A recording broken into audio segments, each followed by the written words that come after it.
സരി ഗരി സരി ദമ ഗമ ദമ ഗമ ഗരി സ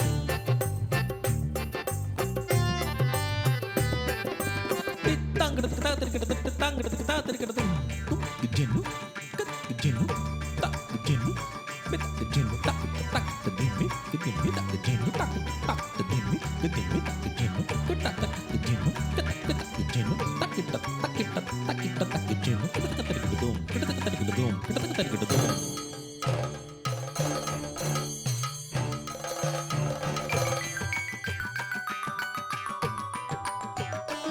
ഗമ ഗരി സ സ സ സ സ സ നി സ ദ സ നി സ ദ സ നി സ ദ സ നി ദ മ ഗ ഗമ ഗരി സ നി ദ മ ഗ മ ഗ മ ഗ മ ഗരി സരി ഗ സരി ഗ സരി ഗ സരി ഗ മ ഗ മ ഗ സ നി ദ മ നി ദ മ ഗ ദ മ ഗരി മ ഗരി സ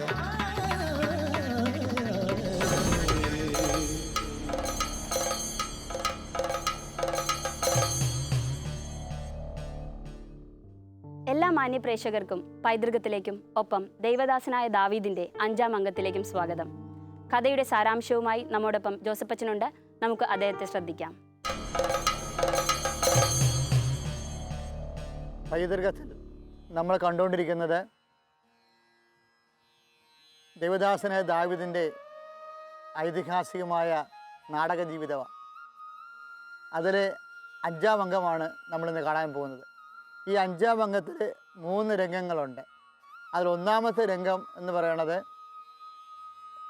ദാവീദ് രാജാവിൻ്റെ അന്തഃപുരമാണ്. അന്തഃപുരത്തിൽ ദാവീദ് രാജാവ് വികാരധീനനായി ബർഷീബ വരുന്ന ഒരു പശ്ചാത്തലത്തിൽ ബർഷീബയുടെ രൂപലാവണ്യവും അംഗലാവണ്യവും ഒക്കെ ഇങ്ങനെ അറിയാതെ ഒരു പ്രേമനായകനെ പോലെ ദാവീദ് ഇങ്ങനെ അംഗോപാംഗം വർണ്ണിച്ചുകൊണ്ടിരിക്കുകയാണ്. ചവിട്ടാടത്തിലെ ഒരു പ്രത്യേകതയാണ്. അഞ്ചരിക്ക നാടകത്തിലൊക്കെ ഇതുണ്ട്. അതായത് സ്ത്രീയുടെ രൂപലാവണ്യങ്ങളെ വർണ്ണിക്കുന്നത് വർണ്ണന തരൂ. അപ്പോൾ വളരെ അതിമനോഹരമായ സാഹിത്യ രൂപമാണത്. ചവിട്ടാടത്തിലൊരു പ്രത്യേക വിഭാഗം തന്നെയാണ്. ഇങ്ങനെ വർണ്ണിച്ചുകൊണ്ടിരിക്കുന്ന സമയത്ത് ദാവീദിൻ്റെ അന്തഃപുരത്തിലേക്ക് സർവ സൗന്ദര്യവതിയായ ബർഷീബ കടന്നു വരുന്നു. ആദരവോടെ അവൾ ചോദിക്കും, അങ്ങെന്താ എന്നെ വിളിച്ചതെന്ന്. അങ്ങനെ എന്താ വിളിച്ചതെന്ന് ചോദിക്കുമ്പോൾ ദാവീദ് വളരെ പ്രേമപരവശനായി തൻ്റെ ആന്തരികമായ അഭിലാഷം അവളോട് പറയുകയാണ്. അവളുടെ ബർഷീബയ്ക്ക് ഭയങ്കരമായ സങ്കടം വരും. കാര്യം അവൾ ഭർത്താവിനെ ദൈവതുല്യം സ്നേഹിക്കുന്നയാളാണ്. അപ്പോൾ അവർക്ക് ഇത് ചിന്തിക്കാൻ പോലും പറ്റത്തില്ല. അപ്പോൾ അത് വളരെ വളരെ വിഷമിച്ച് വിഷണ്ണയായി അതിനെ പ്രതിരോധിക്കുമ്പോൾ ദാവീദിൻ്റെ സ്വന്തം സ്വഭാവം കാണിക്കും. ഒരു മനുഷ്യൻ എന്ന രീതിയിലുള്ള അദ്ദേഹത്തിൻ്റെ സ്വഭാവം കാണിച്ചിട്ട് അദ്ദേഹം രാജാവിൻ്റെ അധികാരം വെച്ചുകൊണ്ട് ബർഷീബയെ ഭീഷണിപ്പെടുത്തുക എന്നല്ല, ഒരു സ്ത്രീയെ സ്വന്തം വിശ്വാസത്തേക്ക് അടിമപ്പെടുത്താൻ വേണ്ടിയുള്ള കുതന്ത്രങ്ങളെ അദ്ദേഹം കാണിക്കും. അപ്പോൾ ഇനി ഇതിനേക്കാൾ വലിയ ആപത്താണ് ഇനി രാജാവിൻ്റെ ഇംഗിതത്തിന് വശംവതിയായില്ലെങ്കിൽ സംഭവിക്കാൻ പോകണമെന്ന് ഓർത്തിട്ട് ബർഷീബ മനസ്സോടെ രാജാവിന് വഴങ്ങും. അങ്ങനെ പാപം ചെയ്യും. ആ രംഗമാണ് നമ്മൾ ആദ്യം കാണാൻ പോകുന്നത്.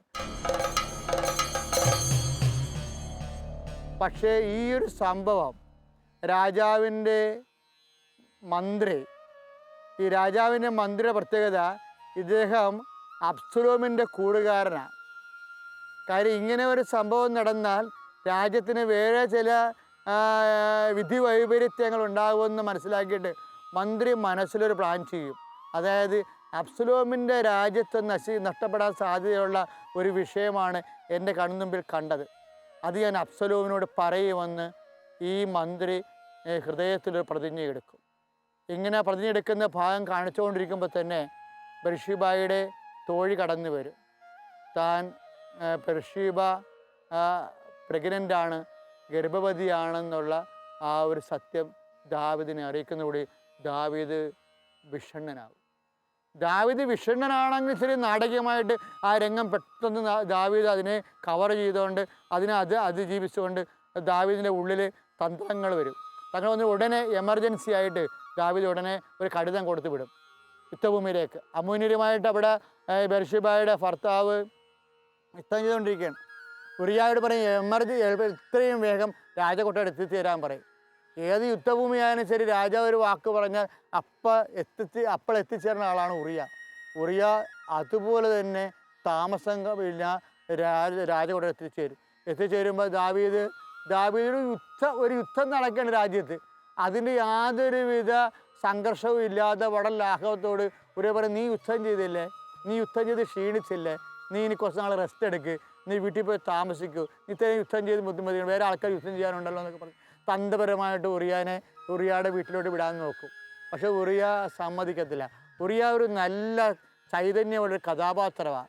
ഉറിയ രാജ്യസ്നേഹത്തിൻ്റെ ഒരു പ്രതീകമാണ്.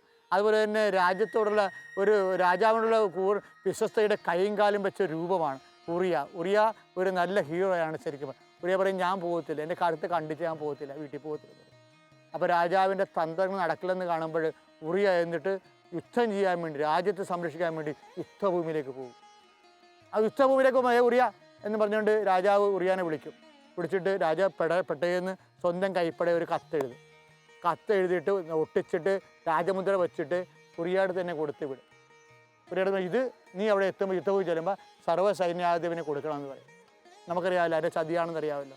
പക്ഷേ പാവപ്പെട്ടതിനെ അറിയത്തില്ല, രാജാവ് തന്നെ ചതിക്കുമെന്ന്. ശരിക്കും പറഞ്ഞാൽ ഉറിയയെ കൊല്ലാൻ വേണ്ടിയുള്ള കൊലച്ചതിയാണ് ആ കത്തിലുള്ളത്. അതൊന്നും അറിയാതെ ഉറിയ കൊണ്ടുപോയി സർവ്വസൈന്യാധിപന് കത്ത് കൊടുക്കും.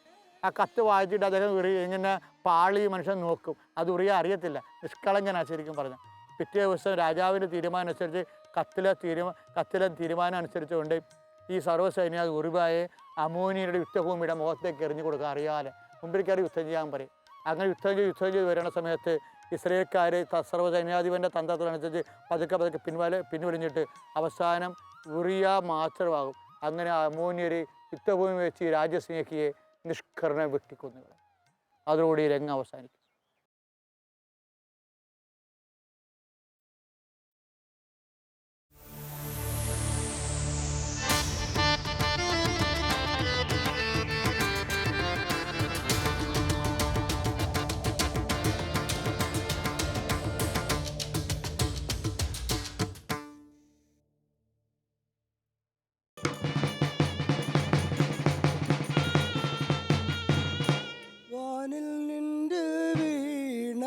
നട്ടിത്തിരമ്പോൾ മിന്നും പെണ്ണേ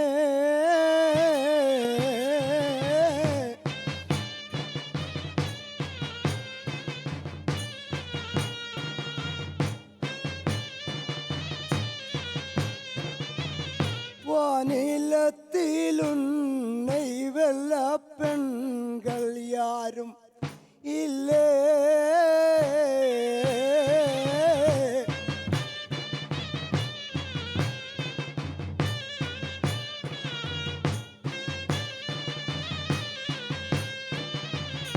உந்தன் சந்தம் கண்டு எந்த மனமாதைமா எங்கே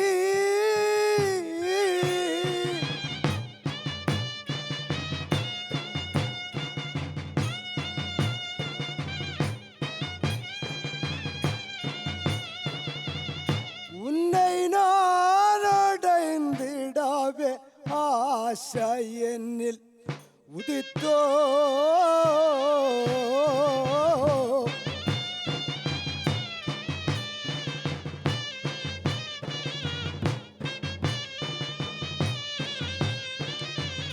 எனதுடைய போர் வீருதன் தன் மனது குற்றா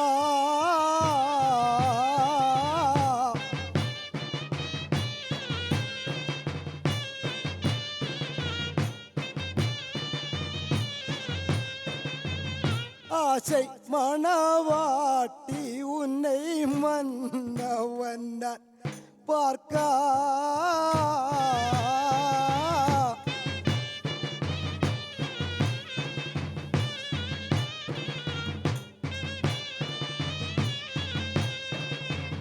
முன்னமே பார்த்ததில்லை ஓர்வதி தன் மனைவி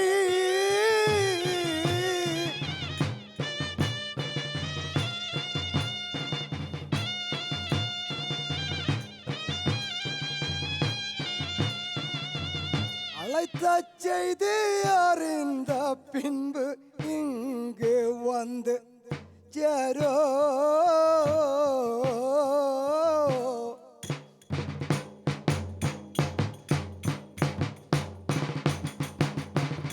தோகையை இன்னும் பார்ப்பதில்லை. சேவகன் என்னமே சொல்லினை யாருக்கு தெரியும்?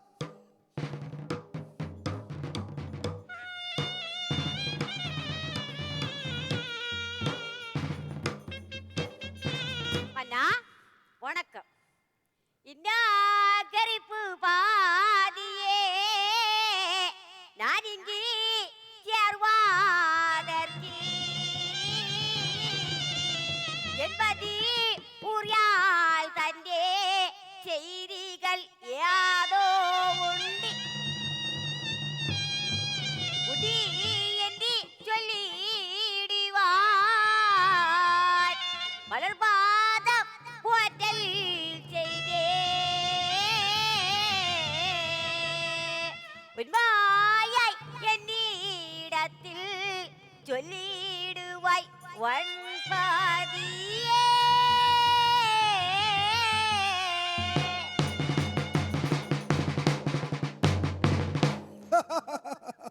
மிஸ்ரபா, போர்க்களத்தில் நின்று ஒரு தவறும் இல்லை.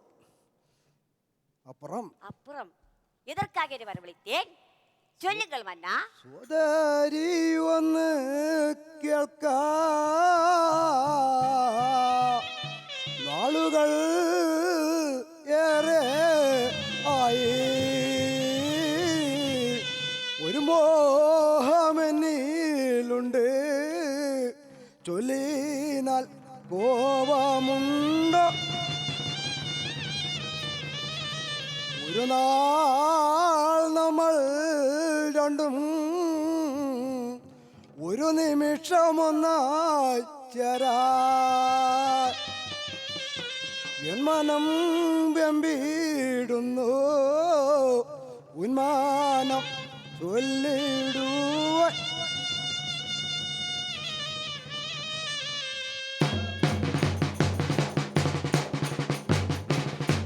എന്തെന്മാനാ നിനവറിയാ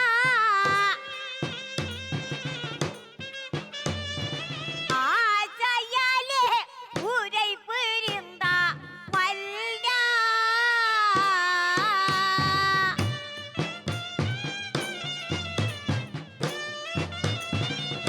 നീയുരയ്ക്കും വാർത്തൈ കേട്ടി எனதி உள்ளம் தளருதே பல்லா.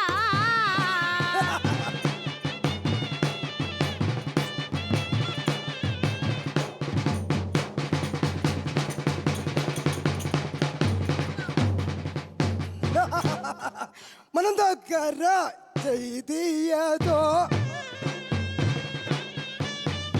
എന്തു നീയും എന്നതിടത്തിൽ ചൊൽവായ്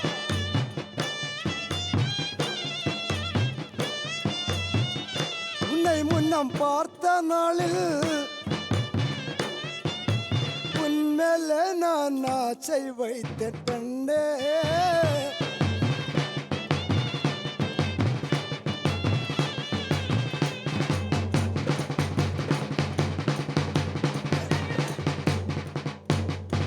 மன்னா ஏன் சொல்வார்கள்?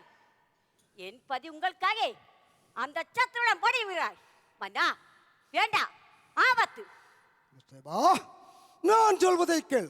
இல்லாமல் நீ படும் துயர்கள் பார்த்துக் கொள்ள வேண்டும்.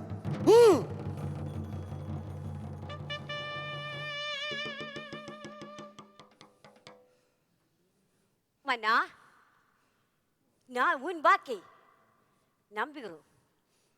என்னவென்றால் ஒரே ஒரு வார்த்தை என்னவென்றால் உன்னில் நின்று ஏதாவது பிள்ளை பிறந்தால் அந்த பிள்ளைக்கு இந்த நகர்வாழியை சூட்டத்தான் வேண்டும். அதற்காக நீ என்னிடம் ஒப்படைக்கத்தான் வேண்டும். முஸ்தபா, உனக்கு பிறக்க போகிற குழந்தை ஆணாகிலும் பெண்ணாகிலும் இந்த நகர் வாழ்வை சூட்டுகிறோம் என்று நானே வாக்களிக்கிறோம். சந்திர பிரபை போல் வீழங்கோ சுந்தீர வதனியாளே எனதுடைய சப்ரமஞ்சம் தன்னில் சயனங்கொள்ள വാരും വാര ചെന്തായി മരമലർപ്പോൾ ശോഭകൾ വീശിടുന്ന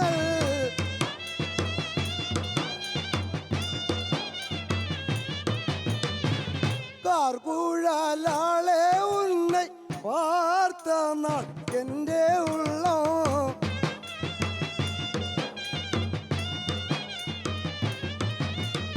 അഞ്ചുകമേ എന്നാരാമൃതേ പൂവയാളെ എൻ മാനതിൽ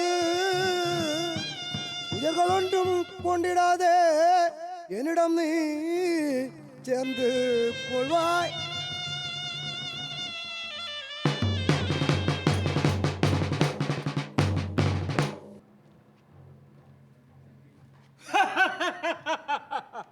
மன்னன் செய்கிற வேலையை பார்த்தாயா?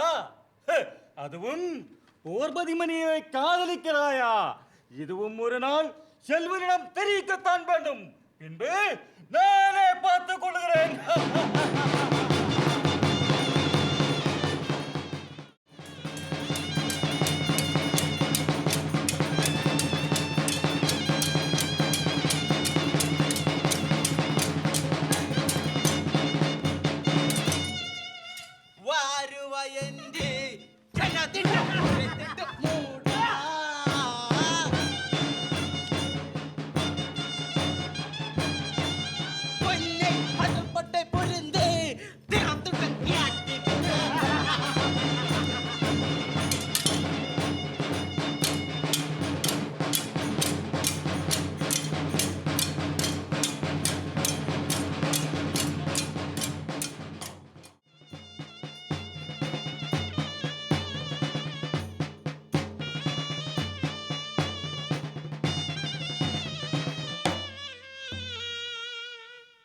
ஐயோ பூபாரியே உன்னாசை பிடிப்பாதற்கு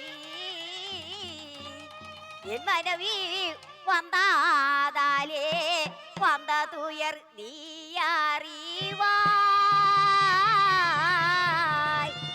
அதி பரந்துன்பா ஒன்றும் வந்திடாமல் அன்போடு நான் கோடன் உதிராமதில் குழந்தாயொன் உள்பவித்தே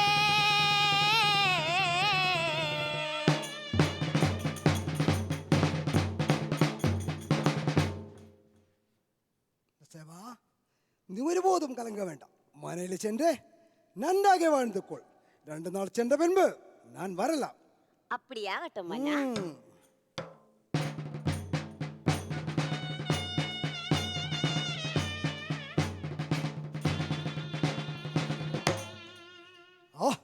பெஸ்டபகர் வந்திருச்சிருக்கிறாய் ஊரே எங்கே அனுப்பி கொஞ்ச நாள் இங்கே மனையிலே வாழ்ந்த பின்பு திரும்பி போகட்டும் அப்புறம் நானே பார்த்துக் கொள்ளுகிறேன்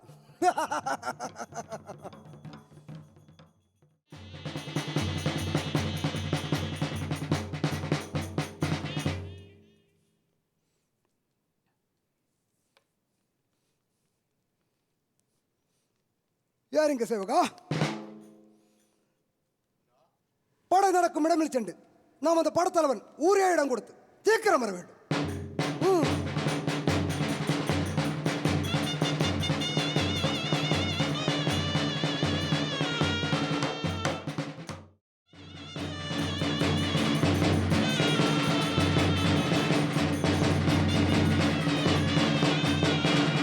வணக்கம் வணக்கம் உங்களுக்கு ஒரு கடிதம் தாவீது மன்னன் அனுப்பிவிட்டேன்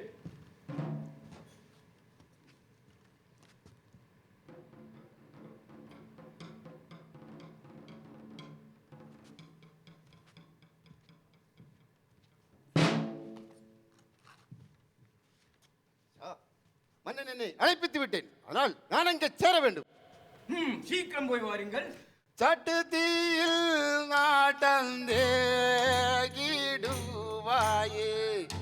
மன்னவன் தாவீதிடமாது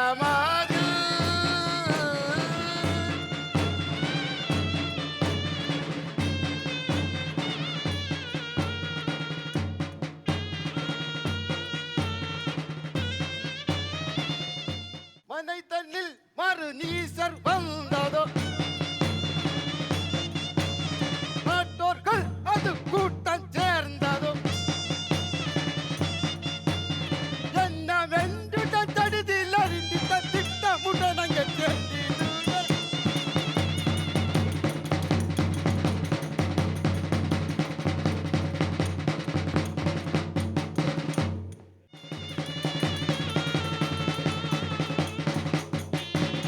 அண்ணா என்னை அழைப்பித்த வகை சொல்ல வேண்டும். பதமலர் போற்றி வந்தா போர்பதியுரை கேளோ உன்னிடம் நன்றதான வார்த்தையொன்று சொல்ல கேளோ கொஞ்ச நாள் இங்கு நின்று மனையிலே சேர்ந்து கொண்டு மனைவியொன்றாய் வாழ்ந்து கொண்டு திரும்பிய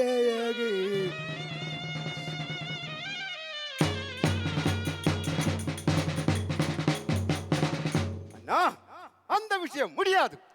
ஆனால் அங்கே படை நடக்கும் போது நான் இங்கே சுகமடைவதா உண்மையில வந்தவா? அதனால் நான் திரும்பி போகிறேன். நெல்லூரியா நான் சொல்வதை கேள். இல்லை போகத்தான் வேண்டும்.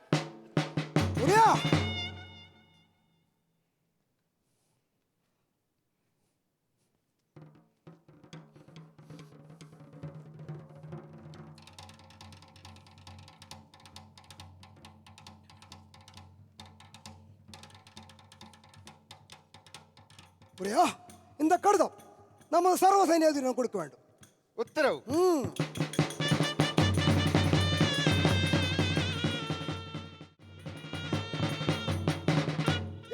கூப்போம் வேகமதாக்கி அமர்களம் தண்ணி சுருக்கூட்டம் சேர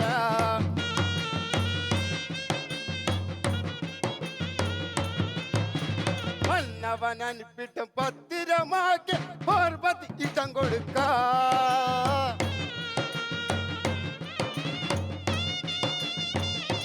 நானும் வேகமதாக்கி ஆவிடம் தண்ணி தடுதியில் நடந்து திறமுட்ட சேர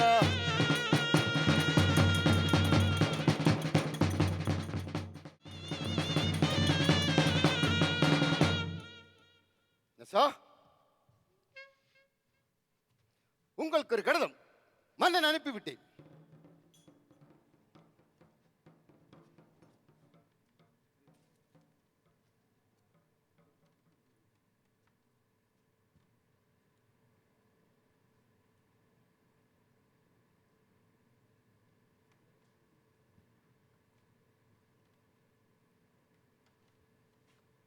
வீரர்களே வாருங்கள், படைக்களத்திലേക്ക് புறப்படலாம்.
ദാപരനേ.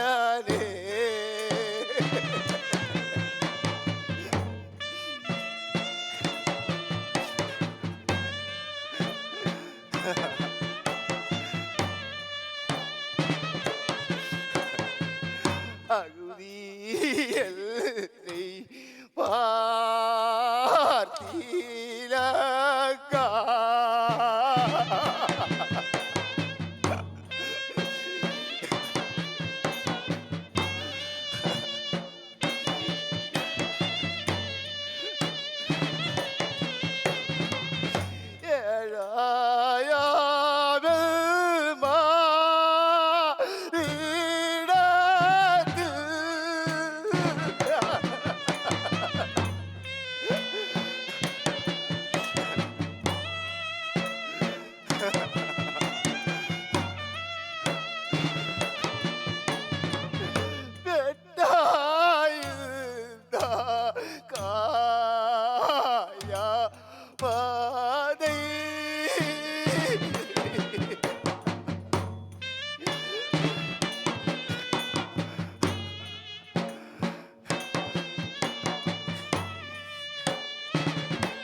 പോർച്ചുഗീസ് പൗരാണികതയും ദ്രാവിഡ തനിമയുടെ ശക്തിയും ഒത്തുചേർന്ന ഈ കലാരൂപം നിങ്ങളുടെ പ്രാർത്ഥനയെയും ഭാവനയെയും സമ്പന്നമാക്കി എന്ന് കരുതുന്നു. അടുത്ത അംഗവുമായി വീണ്ടും കാണും വരേക്കും എല്ലാവർക്കും പ്രാർത്ഥനാപൂർവം നന്ദി, നമസ്കാരം.